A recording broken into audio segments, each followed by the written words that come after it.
I would say that what we have represented here are, we have the US, we have Saudi Arabia, or the GCC, depending on how you define it. We have Australia at the end.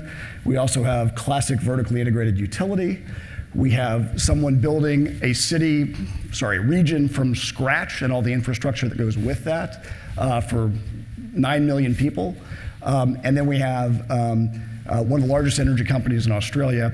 But what I'd like to do to kick us off, we're going to talk a lot about the future and what each of you are doing in your future plans, but just to level set for everybody, because that was a terrible introduction, could you take 1 minute and describe what you're doing now, what your company does now, just very briefly. We'll start with Maria. So, good afternoon. At Portland General, we're a vertically integrated utility, 16 generation facilities. We are roughly about 50% renewable between the energy that we produce ourselves as well as that we buy in the market, and we're fully integrated into the energy imbalance market. So if you look at that blue dot that Secretary Chu was pointing to in the Pacific Northwest, that's a lot of us. And we serve about 2.5 million customers in the state of Oregon, and our goals for being 80% carbon-free by 2030, and then net zero by 2040. That's great. Yeah, Michael, thank you. And you said I could take 2 times a minute, 1 minute for NEOM and 1 minute for what I do within NEOM. So NEOM, that stands for New Future, is one of the giga projects under the Vision 2030 that Saudi is implementing, and it is about building a state within a country, and I say state because it's more than a city. It is a region as big as Massachusetts or as big as Belgium, 35 times Singapore. So I would hardly call it a city-state. It's a full state which not only will inhabit, numerous millions of residents, but it will have a full-fledged economy, including industry. And that is what the challenge gives for what I am doing there. With ENOWA, we're building the energy and water infrastructure. Specifically, as far as energy is concerned, the future is about sustainability. And we need to contribute to that because energy traditionally is one of the biggest emitters of CO2 and impacting the environment. So we are building NEOM on a 100% renewable energy system. Now, to give you a flavor of the size of the challenge as far as energy is concerned, within the next 10 years, we're building an energy infrastructure as big as the energy infrastructure of Portugal or Austria. And they took more than 100 years to build it. We are going to do it in 10 years. So that's about the challenge, and I think we're going to get into a lot of the finesses on what that means. Thank you. That's great. Thanks, Michael. So Cameron Biggs from Origin Energy. So we're one of the largest energy companies in Australia. We have an upstream gas business that exports LNG to Asia, but and also an electricity business. So we participate in the national electricity market, which is, I think, probably one of the longest energy markets in the world. We've got the same land mass of the USA, but about 1/30th of the population. Everybody lives on the coast. It's a market of roughly 200 terawatt hours, which is balanced supply and demand every 5 minutes, traded and settled every 5 minutes. So we have a lot of price volatility. So what does that mean? Well, within half an hour, the prices can range from minus $1,000 a megawatt hour to plus 15,000. So it's not for the faint of heart. It's a pretty interesting and exciting place to be. I'm pleased to announce earlier this year that after 10 years of climate wars, I think all states and all governments are finally aligned on what needs to be done. And so as a company and as a country, I think we're all finally deciding where to go and how to get there. And it's going to be a pretty immense challenge over the next 10 years. Terrific, thanks. Okay, so one logistical note before we kick this off. We're going to do questions at the end, so a reminder to look at the app and submit a question as you have it. So yesterday we heard both John Hennessy and Arun talk about the challenge of getting to scale. And a lot of comments were made about just how different it is when you're dealing with a huge legacy infrastructure system. In the case of NEOM, maybe not. But with that background, the goals, US and Australia targeting carbon-free by 2050, Saudis 2060. But for your organizations, what is the goal in that context, your sustainability goal, and what is the strategy to get to that goal? And whoever wants to go first. I'll go ahead. Go ahead, Maria. So first of all, at Portland General, our customers come first. And our largest customer is Intel, who has a global goal for no carbon in the energy that they use in their production by 2030. And so that drives a lot of how we think. And we have similar customers with similarly aggressive goals. So when you think about the energy that we have, we're very fortunate to be in an area blessed with hydropower, and we also have a tremendous amount of wind and a rapidly growing amount of solar. And I think when you see the funds coming from the IRA, that amount of solar is going to rapidly, rapidly peak. So if we think about an integrated market, and this is where maybe I would take a little bit of exception with Secretary Chu's comments with regards to hydro in the Pacific Northwest staying there, because the energy imbalance market and the day-ahead market that will be coming in 2024 and 2025 really allows us to move electrons around the entire West in an economic dispatched way. So take early September, 7 days of super hot temperatures in California, not very hot, or hot but not terrible in Pacific Northwest. We sent 7,000 megawatts of power daily back to California. Think a year before, we were importing during our heat dome event of 116 degrees, tremendous excess solar energy out of California, which wasn't as hot. As we look at the climate really changing, we're going to have to also take care of ourselves more. So that's where, as we were talking earlier, a virtual power plant, where we're really using the distribution system, whether it's electric vehicles, whether it's solar panels, whether it's batteries in people's homes, whether it's demand response. All of those things are going to need to come into factor, because it's really an all-of-above set of solutions. That's great. So where are you going to be from a renewables target? Remind me where your target is here. So our target is 80% reduction by 2030, and that's off of 2010, 2012 levels. And right now, we're at about 50%, just a little bit over. If you take our 19% that's unspecified, and you assume that a lot of that is coming out of California energy imbalance market, the rest of the West, and is that economic dispatch, so solar, wind, hydro are the dominant power sources moving through the system, then we're probably about 60%. So we're very fortunate. To get to 20% is not going to be that tough, with the exception that we're seeing tremendous load growth. And I think as we talk about the digitization of so much of what we're doing to make it possible, particularly electric vehicles, the number of chips that we're needing is increasing the amount of electricity demanded by significant customers, as well as data centers. That's great. Goal and strategy to get there? It's pretty simple. Get rid of unnecessary regulation and inefficient monopolies. Because we can get to scale, and that's being driven by the cost, which is already there. If you look at solar and wind, the cost drives the scale. We've seen it in other markets, whether it was in IT or in data communication, whatever. The costs are there.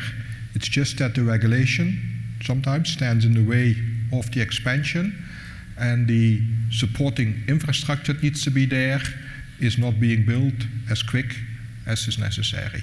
Now, whether it's the monopolistic structures or whether it is the regulation, including permitting, etc., but if we can get that to work, then the cost of solar, we've seen it before, $0.50 in the Middle East. You just cannot fire up a gas-fired power plant, for $0.50. It even doesn't pay for the maintenance. And wind onshore coming down to $2.50 to $1.50, that will drive the scale. We just need to find a way to enable it. Cameron. Australia is very blessed in terms of energy resources. We've got, from a coal perspective, I think we've got 800 years of brown coal left and about 300 years of black coal. And trying to convince yourself when you have that much abundance, that much opportunity to say, I'm not sure we really want to use it, is a pretty difficult sell. And I think that's probably been at the heart of many of the pretty vocal debates internally within the political landscape about what to do. But nevertheless, finally, I think the business community, the states and the federal government have aligned. And the federal government's pushing through and legislated last month the 43% reduction in emissions from a 2005 basis, which when translates to the electricity sector means we have to go from today around 30% of renewables to 80% by 2030. And you've got to think about that. That's a pretty significant challenge, and that's a pretty big effort. So from our point of view, from a company point of view, to really make sure that bites, We took what's called a carbon transition action plan to our shareholders 2 months ago. We got 95% approval, and in that was some very specific biting targets. Scope 1 emissions for the next 2 years that go into executive remuneration, and also targets that go to 2030 to really, really drive action. And a good example of that is half of the energy we generate comes from the biggest black coal-fired power station in Australia, and early this year we announced we were going to shut it down 7 years early. So we have to replace 3 gigawatts of coal with about 5 gigawatts of renewables. We're building a 700 megawatt battery. We're doing a virtual power plant, which we're going to scale to 2 gigawatts, and then also have some gas peaking up. So that's actually, I mean, if you want to get yourself excited, you shut down your power plants and you make do, you adjust and you get going. And so for us, I think it's not just, it's us and the country is finally aligned, and I can't tell you how much of a breath of fresh air that is actually to have alignment from the business community to actually have something to shoot at. Terrific. Well, so you've got 2 examples here of folks taking legacy systems and really pushing the envelope with renewables, getting to much better penetration. Peter, you're going to be 100% renewable. Yeah. And so we've heard multiple speakers tell us that the challenge, of course, is going to be the resiliency of the grid in that environment. So how do you do load following? How do you have diversity of supply? How do you manage the risk that you are building a more brittle system that's going to break under the stresses of climate events, fires, et cetera? So I mean, first of all, I think what helps me, or at least makes me a bit more comfortable, is that we've said we're going to be 100% renewable by 2030. So we have a roadmap to get there. And of course, we start with what you call the low-hanging fruit. So we're getting solar in, we're getting wind onshore in, as if there's no tomorrow, because that is, per today, a very competitive technology. I mean, I've seen it happening, and with all respect for Australia, in Europe, the coal plants weren't shut down because people wanted to shut them down. They were just not economic because of wind and solar pushing into the market and making them uneconomic. They were just, out of the curve. We don't have that legacy. We can start with it, but I think what is most important is traditional energy systems are designed as an electric system. And then when IT and digitalization came, there were a lot of bolt-ons that were built to that original system in its setup. What we need to do is completely revert the momentum. We're building a IT and communication infrastructure, and then are adding the electric components to that. And that allows us to do all the way through end-to-end processing. It allows us to use big data, artificial intelligence, as the core of the system, and not as an add-on for certain functions that then have been automated. And I think, and that's a big chance if you can start with that. And of course, it helps that we don't have the legacy of sunk investments in traditional power plants. That's the goal. Now, going towards the second half of the 10 years, then it's going to be more interesting, because getting to 60 to 80%, that's easy so far.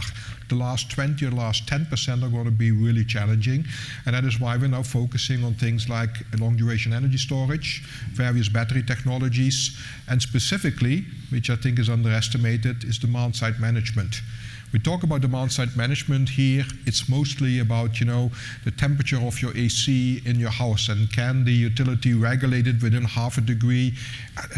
That's nice, but that's playground. What it really comes about is, can you get industry included in your demand-side management?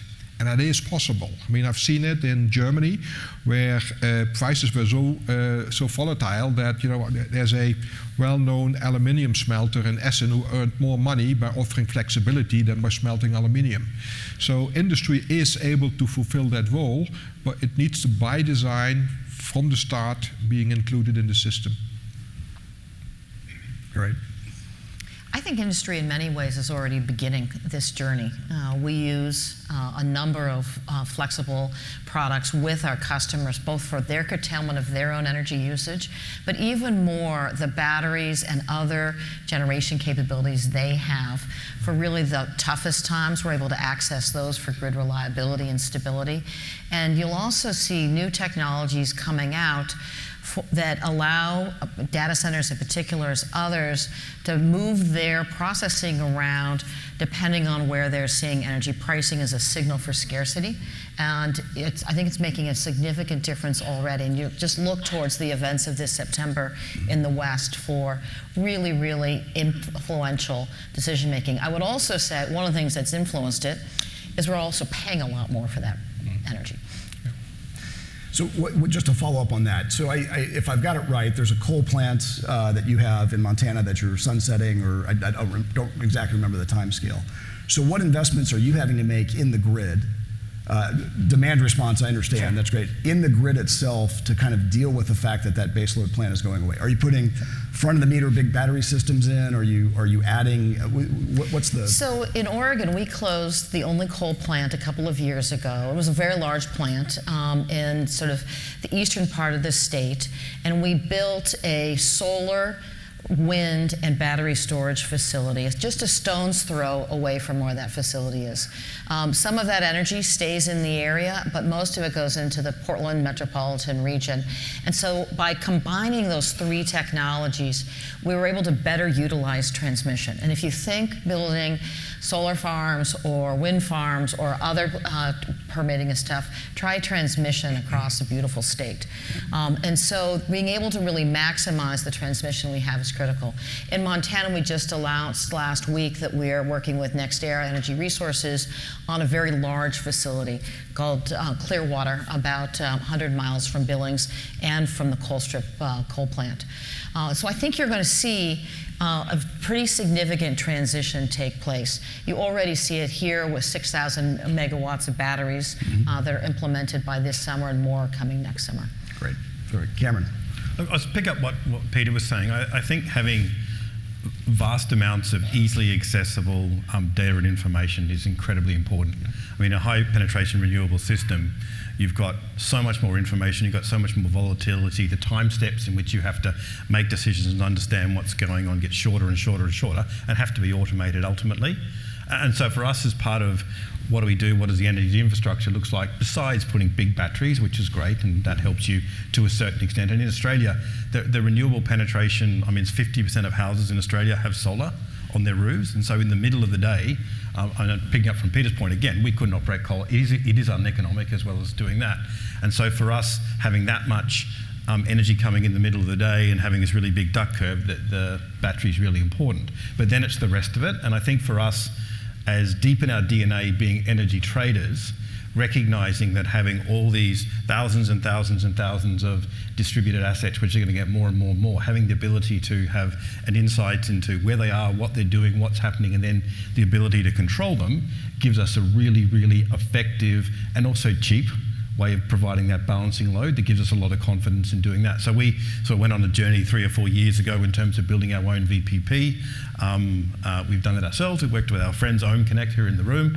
And in terms of building I think we've got about 180,000 connected devices that's operated and maximized and optimized every 5 minutes.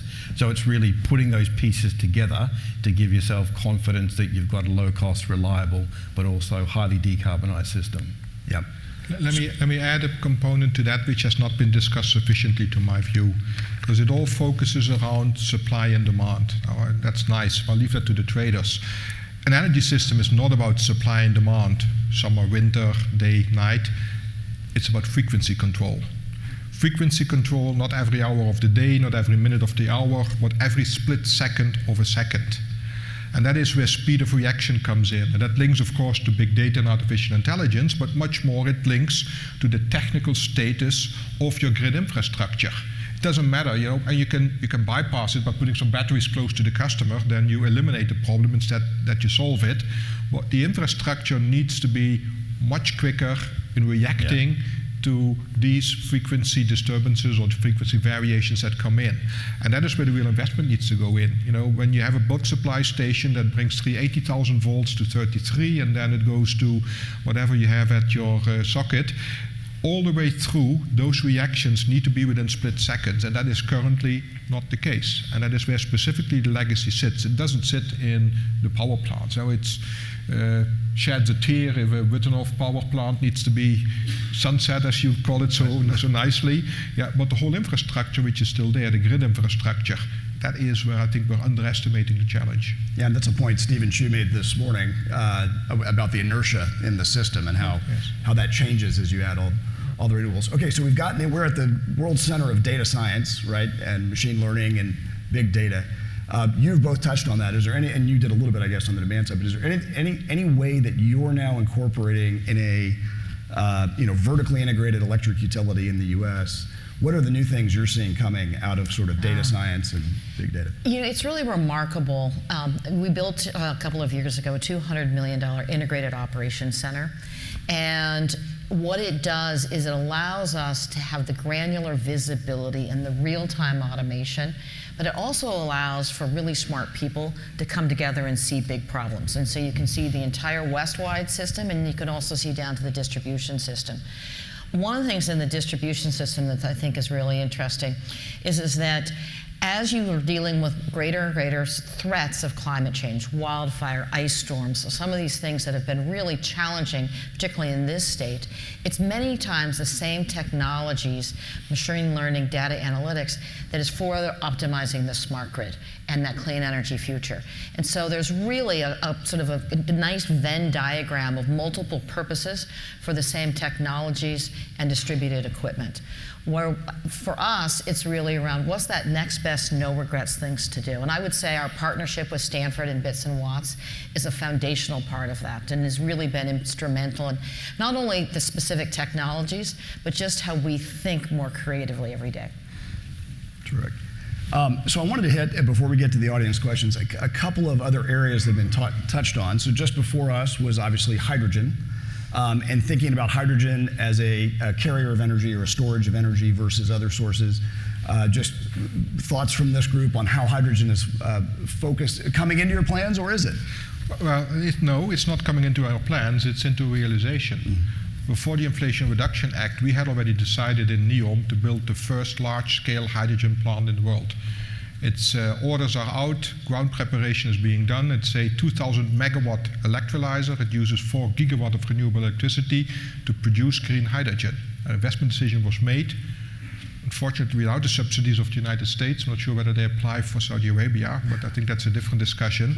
But that was purely based on economics, because not only have we amongst the top 5 of solar irradiation, we're also in the top 5 of onshore wind. And the combination of those two, sun in the day and the wind, mostly in the night, gives us a capacity factor that allows us to produce green hydrogen at competitive cost. Now, we are converting it into green ammonia because the whole transport and logistics for green hydrogen is not yet developed to be used at scale, but green ammonia can be transported with traditional ships, bunkering, etc. That's what we are doing, and we are doing that because we believe that green hydrogen is not just an alternative for transportation. I think that's the wrong discussion. Green hydrogen is the next wave of the energy transition. First wave was about electrifying conventional power plants. You cannot electrify a steelmaking process or a lot of other chemical process where the hydrogen is a catalyst in a chemical process. And in order to decarbonize these hard-to-abate sectors, you need to get to a hydrogen economy. That's where it's about. And if you build it up, yeah, then can you fuel a few trucks and some other stuff as well, but that's not really the name of the game. This is what it's about, and I believe that we're getting there. I mean, if you look at the total cost of hydrogen, 85% of the cost price of hydrogen is the cost of the electricity. Now, with that coming down, with renewable resources as drastically, that is something which gets into the competitive window very quickly. And then if you then look at the remaining 15%, that's a bit of OPEX and a bit of depreciation, let's say 5% OPEX and 10% depreciation. If you're able to bring the cost of the electrolyzer down by half, which is absolutely doable because most electrolyzers nowadays are made in a kind of a mom and pop shop operations. Now, if you do that with a gigafactory approach like we've seen in batteries and in cars, that can easily be brought down to half of the capital cost that we've seen. And then there's another tipping point that I see coming, because if the capital cost is so low, it doesn't matter whether you run it 98.5% of the time, or 80%, or 60%, or 50% of the time. And then we're talking solar only. Because if you then go solar only, you have the full electricity cost advantage of $0.50 for solar. And you avoid all the infrastructure of ramping it up to a higher voltage and then ramping it down. You build your electrolyzer next to your solar plant, and you do DC directly into your electrolyzer, and off you go. Hydrogen? Cameron, any? Look, I don't think we're quite as optimistic in the short term. I think definitely, given our businesses got some expertise in terms of exporting gas, and we're having a look at that from a domestic point of view and also from X point of view. I think from a storage point of view, I mean, we're pretty open and be pretty happy to include it as part of the energy mix, but for us, I don't think at this point in time, from the economics at least we're seeing in Australia, that it's quite there yet. I'd say We've we're in cameras. We've looked at Australia, and I do agree with your judgment. You know, we don't see it as a competition versus where we are in Saudi Arabia, because the distance to ship it, and you have a winter-summer variance in your solar profile, and that's not the case in the Middle East. Winter-summer is pretty stable, and the solar is more flattish and less peaky than in Australia. So, still fully confident on the same basis. Okay. I think we'd be a little bit more in Cameron's camp. We have a joint venture arrangement and a partnership with Mitsubishi, and we have a great site for hydrogen. Probably, even at the best of circumstances, isn't going to be economic for a long time.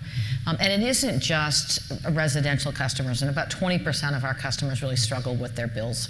I would say that it's also some of our largest global customers as well, for whom technologies of that nature are just too expensive given the mix, even with a plentiful hydro supply. So we're thrilled you're going first and spending billions of dollars at it. And I can only say that probably in Europe the customers are front-running the United States, because the steel mills we are talking with for 10 years have sung the same song as you are just now repeating on the back of your customers. You know what happens? Volkswagen, Porsche, and a few others say our cars will be made from green steel only. They could do a steel plant and say, I don't care, you just do it, otherwise you don't deliver any steel. And now you're suddenly in a complete different discussion. The momentum is changing, at least in that area. Okay. So is another low carbon source of energy is nuclear. We've talked a little bit about that. Is nuclear factoring into any of your plans? It's definitely a very important part of the mix. Clearly, we've seen what's happened with Diablo Canyon here and the discussion that's been going on. In the Northwest, you couldn't have a stable grid without Northwest Gen. Yep. We actually have an IFFC, probably the first IFFC to be relicensed in the country. And so I'm very astute at managing nuclear waste, and we clearly need to have a national policy when it comes to spent fuel. Well, that's why it's not a part of our mix, because it's not sustainable. I mean, as long as you do not have the storage and the waste issue really solved, it's not sustainable. That's why it's not a part of it. But there's a second reason for it, because electricity needs to be affordable. And when you're building new nuclear plants, I'm not seeing the affordable window yet within reach. Not for the big ones, with all the safety that needs to be included. Also not yet for the small and medium-sized reactors. And then fusion is still, quite a bit long out there. Yeah. We're watching it. We've got lots of uranium, but we're not using it at all for electricity, and it's actually legislated you can't at the moment. So. Okay. A question about infrastructure sort of interdependence. So in Texas, a couple of years ago, we had Winter Storm Uri. It was a fiasco. Texas is pretty hardened for hurricanes and things like that. Could not deal with an ice storm that lasted multiple days. We saw the electricity curtailment plan curtail gas that was going into the power plants to generate the electricity, and it had this terrible spiral. And they lost frequency control effectively, or nearly did, a point Peter made. So any important thoughts about the interdependence of these different systems and how to think about coordinating, that? One of the big lessons, by the way, from Uri was just sort of doing scenario planning and kind of gaming it out, and there weren't many exercises to do that. But any focus areas there on the projects you're working on? Boy, during that same period of time, we had 740,000 customers out of power. So if there's one lesson learned, have your really bad ice storm at the same time most of Texas is out of power. I would also say that in terms of reliability and expectations, it used to be the saying, no 10 days and no 2 weekends. I'd say no 3 days and never a weekend. And so the reliability requirements of modern society today is unlike anything that we've seen before. And so we're all putting a lot of money into investing. We're all thinking very differently about partnerships. Mutual aid and the Western Resource Group that comes together. We had, in that time period, we were bringing in power from all over. We were exporting power at certain times, but more importantly, we had crews from Southern California to Alberta, helping us put the system back together. And if you look at many of the times I've had instances in California, our crews are down here and vice versa. So it's around, we're all thinking very differently. There's a big earthquake exercise that just took place with all the utilities across the West earlier in the month. And you'll also see a lot more, I think people are thinking very differently around partnerships and contractual arrangements that bring synergies between utilities and also between customers as we figure out how to do all of this together. But there's no question that the investment reduction, or the Inflation Reduction Act and the Investment in Jobs Act is allowing us to put in quite a bit more into reliability resiliency than we ever had before. One of the things that we do for us is that you think about all those multiple streams and different kinds of things that people are digging into the ground: water, broadband, gas, electric. We actually have our engineers now embedded in the permitting offices of all of our counties and cities. And that's probably made the biggest difference of anything that we could have talked about. Any? If not, I'm going to. Okay. Go ahead. So I think in a market which is deregulated, where, for example, people who own poles and wires are not the people who do the generation and retailing. If you think about the challenge ahead to get from 30% to 80, 90% renewable energy, it's going to take the most fundamental change in people's mindset around cooperation. And people who traditionally not only don't necessarily speak but don't necessarily get along, and that's going to take a level of cooperation, I guess, at a philosophical level, probably a technological level, and also probably a commercial level, to actually want to work, to have the technologies and mechanisms in place that you can actually safely, easily interoperate between different players, different EV players, the networks. You have to work together, and you have to work seamlessly together to make it work efficiently, safely, and reliably. And so I think for us, that's a pretty big challenge in terms of you can each be really good at your own little bit, but unless the whole thing comes together, and I'm not pretending we've solved that, I think we're trying to do that and trying to actually make relationships exist when you don't have to, because I think you're going to have to get on with these people to make it work, and that's what we're trying at the moment. Yeah, I can only repeat what I said in the beginning. Get rid of the inflexible monopolies, or the not sufficiently dynamic or not sufficiently cooperating monopolies. Not saying that any of you is, but that's what you've addressed yourself as that is the challenge. And I love these discussions about decentral versus central, as if there's one solution only that fits all. I mean, and I tend to go back to the discussion about computing, mainframes versus your own laptop. And there were people who said, no, it's all going to go decentral. We don't need these mainframes anymore.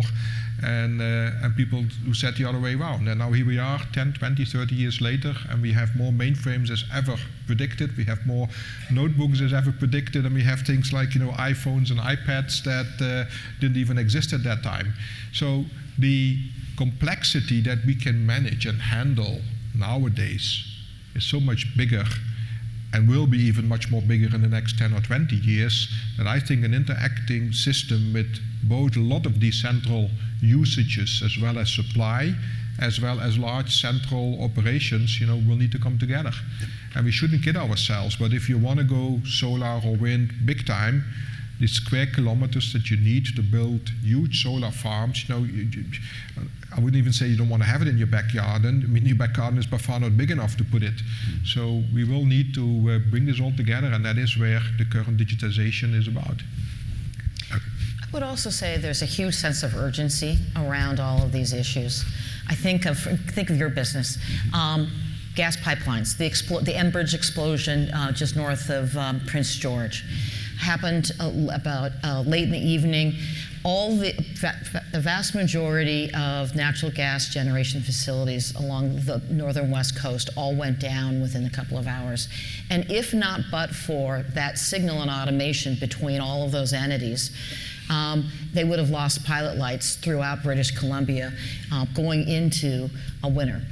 And that's not something you want. That's not something anybody should take lightly. So I do think that as we look at some central points of failure, we can't exclude the gas system, because that was really a moment where people across nations really came together to figure things out. Right. Okay, we're going to go to the audience. And so our first question, which I think is, we're at a great place of education. How are you educating consumers about energy? There's been a lot of change. There's a lot of change coming. Your typical ratepayer in Oregon, I'm sure, isn't paying as much attention to it. So how are your customers doing? So first of all, with the exception of everyone in this room, nobody thinks about switching on their light switch ever. Yeah. In fact, many people don't even switch on light switches anymore. So they only think of our product when it isn't there. And I think so we need to figure out how we make it super easy for people, because they don't want to be educated. They really don't want to be educated. They have their lives to lead. They want it to be safe, reliable, and affordable. And if you listen to any utility executive for the last number of decades, those are the core things that we will always talk about. And they really do want to make sure that they're not doing any harm to the environment and leaving a more sustainable future for their children. And so if you can really get to what customers want, we have the #1 voluntary renewable program in the country, and we have for years. And it's because we resonate with what our customers want.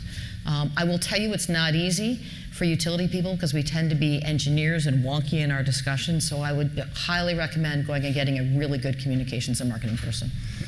Cameron, you're dealing with the highly competitive, deregulated retail energy choice environment in Australia. How are you educating consumers? Well, I think it's beyond important. It's critical. I mean, if you're standing in front of, we've got 4.5 million customers, and asking them to make changes, asking them to understand and perhaps contextualize price rises, you've got to take them on the journey. And I think you can't. You've got to give them the, I guess, respect and time and dignity to talk about what's going on, because those people, although if you might manage their loads at home, it might be small, they go to work and they're very influential at work. And people, I think to your point, Maria, I mean, in 2020 we had some of the worst, we call them bushfires, but wildfires in Australia that took out half the country. We killed 1 billion animals in 2 months. And people just woke up and went, what is going on?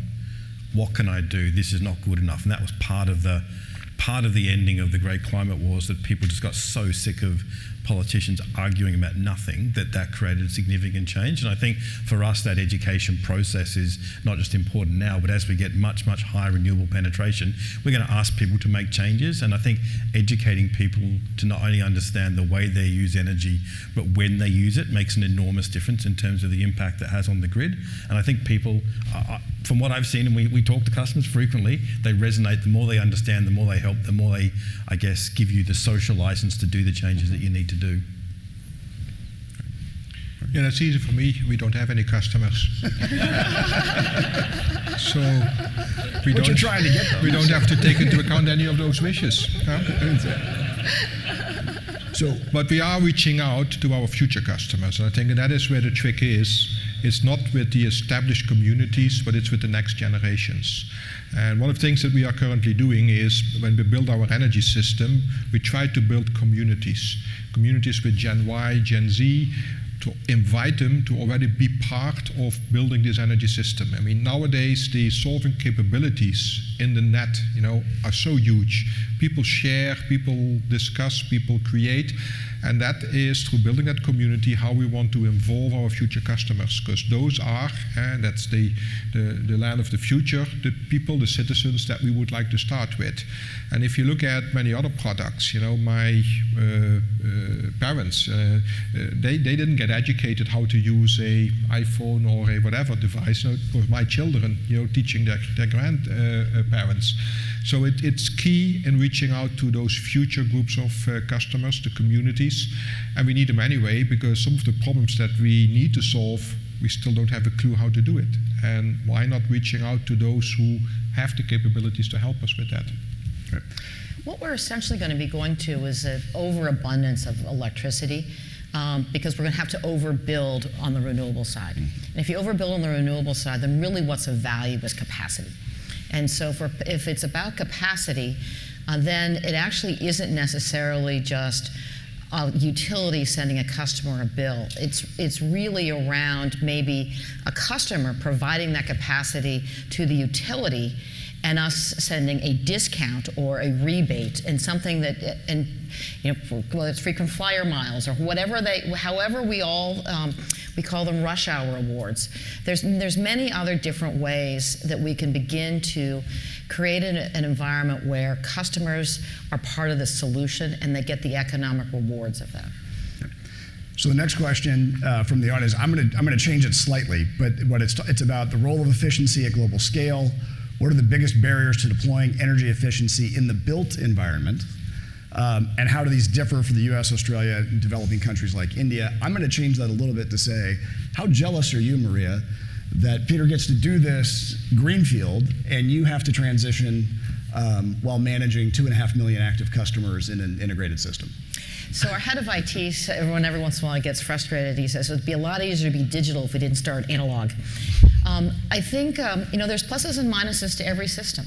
And we stand on the shoulders of those who came before us, and they built a really good system. And it allows us to have infrastructure today that we know is durable and works. It's incumbent upon us to constantly reinvest both in the hard aspects of that infrastructure, but also in the digital and softer aspects of it.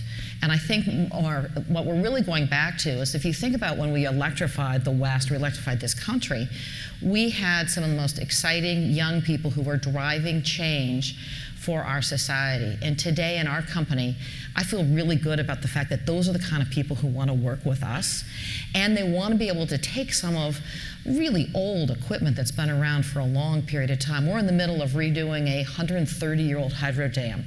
I promise you, there's nothing easy about that project. But it is important that we are able to combine all of these things. It's the cost of what we have and that we're operating today, I actually think is an opportunity to leverage for lower cost energy as we move forward. I would say it does sound pretty cool to build everything from scratch, though. Well, and Peter, you have, obviously from RWE, you were used to working with plenty of legacy system there. So what advice, I guess, what have you learned at NEOM that you'd offer as advice for? Building a new system is easier, much easier, when you're not forced to do it within less than 10 years for a country as big as a system as big as Austria or Portugal. It's the time pressure which makes this a huge challenge. But it's like with a house, if you have a 100-year-old house and you want to restore it or renovate or improve it, that's not easy. Yeah, but building it from new just lets you make different mistakes that you then regret afterwards. Okay. Cameron, Eddie. We'll go to the next one. That's good. Building's easier than renovating, that's what I'll say. Okay, so question about smart meters. So what is the penetration of smart meters with your customers, and how important is that as you think about managing and controlling the network? 100% and critical. I think the smart meters of the past, though, were generally in 15-minute increments, and that's way too long. So you've got to be changing things out. It's like anything else. You've got to stay up with your technology. Right. Yeah. 100%. It needs to be more than smart. The word smart is used so often. The meter needs to be able to connect your customers and your customer behavior and your customer wishes with the needs of the total system. And that's more than only smart. It needs to be a fully integrated component that can be used in your IT and data structure. Yeah, I think Australia had one state that went 100%, the rest of it's just slowly rolling out. And I think my observation from there and from parts of the US is when they were forced out, they were a bit of a disappointment. There's big promises, what it would do, what services, amazing stuff, and cradles, and nothing happened. And you get 15-minute interval data, which is, as you said, not particularly insightful for when you're really trying to control things and really trying to understand. But I think if it's done right, it can be the portal into the home from a communication, comms, control, all sorts of useful things that you can do with a smart meter way beyond simply being an interval meter. And we don't have the results yet, but we're working with NVIDIA and Utilidata to figure out actually how we can do that in real time, and we'll just have to see how it works out. Okay. Next question is really about, as we continue to electrify the system, how much is really going to be decentralized versus centralized? I'm on the board of a company that does residential rooftop solar, very focused on home solar generation and storage. And Cameron, I'll start with you, because I think you said you have a 50% penetration rate of solar? Yeah, 50% by residential rooftop. And I think as batteries get cheaper, that'll get bigger as well, which you can imagine the impact that's going to have on the overall energy system. I think you still will need, I don't think it's one or the other. I think both of them will be required and both of them will be needed to use. But again, having information, insight, data is going to give you the ability to make the most of all of it. Yeah, and then we forget that roughly 60% of your electricity consumption goes into industry. And I don't see any rooftop solar in the industry that can cover their needs. So you will have a prolonged need of large central installations, and of course you will have, and that's good because it stabilizes the grid and it helps us with a lot of other challenges to have decentral generation and storage, but the large central applications will not go away. And specifically not if we go into the next phase, the second phase of the energy transition, producing hydrogen, because that needs a lot of renewable generation, and that cannot be supplied by any rooftop means. You know, we're just at the beginnings of this, and we expect to have 25% by the end of the decade. And I think if there's anything that keeps me up at night is that we're going way too slow. So I think if you look at what the IRA is intended to do, it is intended to jumpstart areas that don't have as much abundant sun as you have in California and the desert Southwest. Yeah, I think just one anecdote I'll throw in Texas, post-Storm Uri, where reliability was and stability of the system was top of everyone's mind, resulted in some rate increases as the utilities scrambled to deal with that. The uptick in interest in solar on your roof and storage in the associated with that has just gone through the roof. Okay, let's go to the next one. Sorry, I'm having a little trouble. Okay, let's go down to. How is the current global energy crisis affecting your planning? I think that's probably a reference to the security crisis in Europe and what's roiled markets there, I'm guessing. But. It's roiled markets there, it's roiled markets here.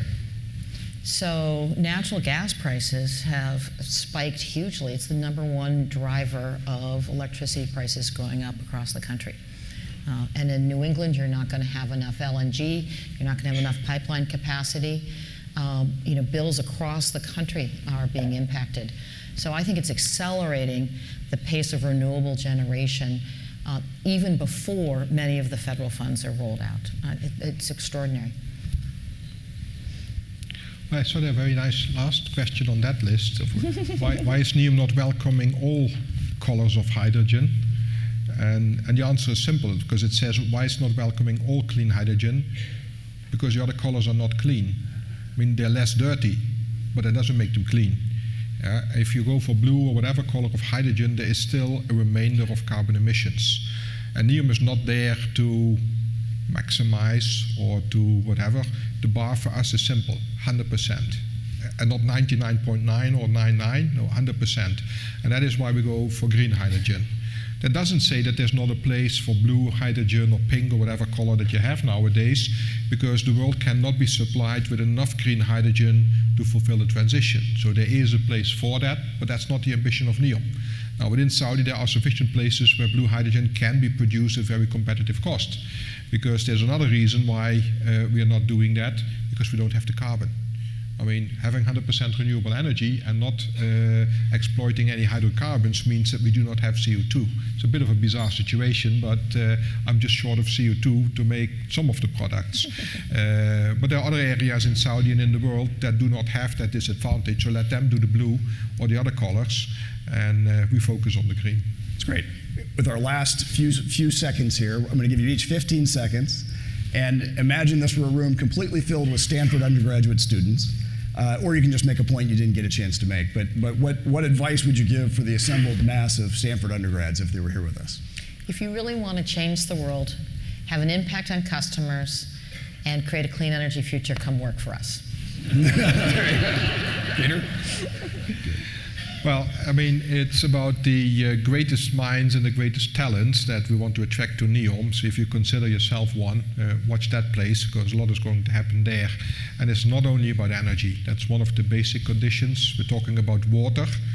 made with 100% renewable energy, so desalination, but also zero brine. Nothing goes back into the sea. Not 99.9, no, nothing. Yeah, that is the way NEOM thinks. That's how we push the boundaries. That's how we think that we have a challenging environment where those talents can find a place, but where we need them also to solve these problems. And that goes on. I can talk about food, which is part of my remit, and we haven't even started to talk about urbanization. The way we build cities, given the population growth and the people moving to cities, is just not sustainable. So if you want to help crack some of the biggest problems in the world, NEOM wants to contribute to them. Great. And Cameron, you get the last word. I do, thank you. So I would say that if you're a young student out there looking at the problem ahead of you, it's kind of a combination of the Industrial Revolution, the digital age, and the Y2K hoax, all converging on one point in time where there's actually a real problem to solve. And I would say, don't let perfection be the enemy of good. And I think when you get home from this conference, it's time to put down PowerPoint and pick up a shovel, because you have to start, and you have to start yesterday to get it done in time. That's terrific. Please join me in thanking our panel.